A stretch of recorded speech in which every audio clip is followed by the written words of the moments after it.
আসসালামু আলাইকুম। Hello everyone, welcome back to my channel. বেশ অনেক দিন পর আপনাদের মাঝে হাজির হয়ে গেলাম নতুন আর একটা রেসিপি নিয়ে।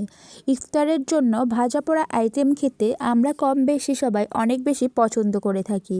আজকে আমি আপনাদের জন্য সুস্বাদু একটি মরিচের চপের রেসিপি নিয়ে হাজির হয়ে গেলাম। এই মরিচগুলো কিন্তু খেতে একদমই ঝাল লাগে না, অনেক বেশি সুস্বাদু হয়ে থাকে। তো চলুন আর বেশি দেরি করব না, আমরা মূল রেসিপিটি দেখে নিই। মরিচের চপ তৈরি করার জন্য এখানে আমি 3টা শিমলা মরিচ নিয়ে নিয়েছি। এগুলো বাজারে শিমলা মরিচ বলেই কিনতে পাওয়া যায়।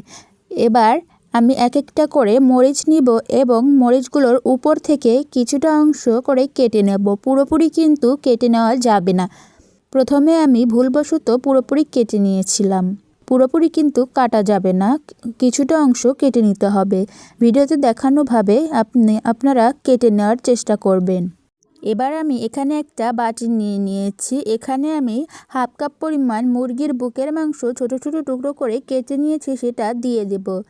এবার এখানে 1 কাপ পরিমাণ বাঁধাকপি কুচি করে কেটে নিয়েছি, সেটা দিয়ে দেব। এবার এখানে মরিচগুলোর থেকে কেটে নেওয়া বাড়তি অংশটুকু ছোট ছোট টুকরো করে কেটে নিয়েছি, সেটাও দিয়ে দেব। এবার এখানে 2টা পেঁয়াজ কুচি, 2টা কাঁচামরিচ কুচি দিয়ে দেব। তারপর এখানে কিছু গুঁড়া মশলা দিয়ে দেব। প্রথমে হাফ চা চামচ পরিমাণ শুকনো মরিচের গুঁড়া দিয়ে দেব। তারপর এখানে হাফ চা চামচ পরিমাণ হলুদের গুঁড়া দিয়ে দেব। তারপর এখানে হাফ চা চামচ পরিমাণ লবণ দিয়ে দেব। তারপর এখানে 1 চা চামচ পরিমাণ জিরার গুঁড়া দিয়ে দেব। তারপর খুব ভালোভাবে এটাকে মিশিয়ে নেব। এখানে কিন্তু জিরার গুঁড়াটা দিলে খেতে অনেক বেশি সুস্বাদু লাগবে। এবার এটাকে একটা সাইডে রেখে দিচ্ছি। এবার এখানে বেসনের গোলা তৈরি করে নেব। এর জন্য একটা বাটি নিয়ে নিয়েছি, হাফ কাপ পরিমাণ বেসন দিয়ে দিচ্ছি, হাফ কাপ পরিমাণ আটা দিয়ে দিচ্ছি, হাফ চা চামচ পরিমাণ লবণ দিয়ে দিচ্ছি। তারপর এখানে হাফ চা চামচের অর্ধেক পরিমাণ শুকনো মরিচের গুঁড়া দিয়ে দিচ্ছি। তারপর হাফ চা চামচের অর্ধেক পরিমাণ হলুদের গুঁড়া দিয়ে দিচ্ছি। তারপর এখানে হাফ চা চামচের অর্ধেক পরিমাণ ধনিয়ার গুঁড়াও দিয়ে দিচ্ছি। তারপর এখানে হাফ চা চামচ পরিমাণ জিরার গুঁড়া দিয়ে দিচ্ছি। তারপর এখানে হাফ চা চামচ পরিমাণ গরম মশলা দিয়ে দিচ্ছি। এবার এখানে অল্প অল্প করে পানি দিয়ে খুব ভালোভাবে মিশিয়ে নেব। বেসনের গোলাটা কিন্তু পাতলা করে বানানো যাবে না, একটু ঘন করেই বানাতে হবে। এবার এখানে আগে থেকে কেটে রাখা সেই মরিচগুলো নিয়ে নেব।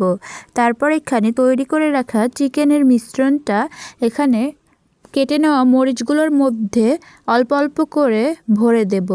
এভাবে ভালোভাবে কিন্তু মরিচগুলোর মাঝামাঝিতে চিকেনেরগুলো দিয়ে দেব। তারপর এগুলোকে আগে থেকে তৈরি করে রাখা বেসনের গোলাতে খুব ভালোভাবে চুবিয়ে নিতে হবে, না হলে কিন্তু চিকেনের মিশ্রণটা মরিচগুলোর ভিতর থেকে বের হয়ে যাবে। তারপর এখানে একটা পাত্রে একটু বেশি পরিমাণ তেল দিয়ে গরম করে নিয়েছি। এবার মরিচগুলোকে বেসনে ডুবিয়ে তেলের মধ্যে দিয়ে দেব। কিছুটা সময় নিয়ে এগুলোকে ভেজে নিব। চামচের সাহায্যে অথবা খুন্তির সাহায্যে এভাবে তেল উঠিয়ে উঠিয়ে মরিচগুলোর ওপরে দিয়ে দেব, না হলে কিন্তু এগুলো ভাজা হবে না। এগুলোকে যেহেতু উল্টানো যাবে না, এভাবেই এগুলোকে ভেজে নিতে হবে। দেখতে দেখতে মরিচের চপগুলো তৈরি হয়ে গেছে। আশা করব আজকের এই রেসিপিটি আপনাদের অনেক বেশি ভালো লাগবে। যদি আমার আজকের এই রেসিপিটি আপনাদের ভালো লেগে যায় তাহলে অবশ্যই আমার চ্যানেলটিকে সাবস্ক্রাইব করবেন, আর ফেসবুক থেকে দেখে থাকলে পেজটাতে একটা ফলো দিয়ে দিবেন। সবাই অনেক ভালো থাকবেন, সুস্থ থাকবেন, আমাদের জন্য দোয়া করবেন। আজকের মতো এখানেই বিদায় নিচ্ছি। আসসালামু আলাইকুম, আল্লাহ হাফিজ।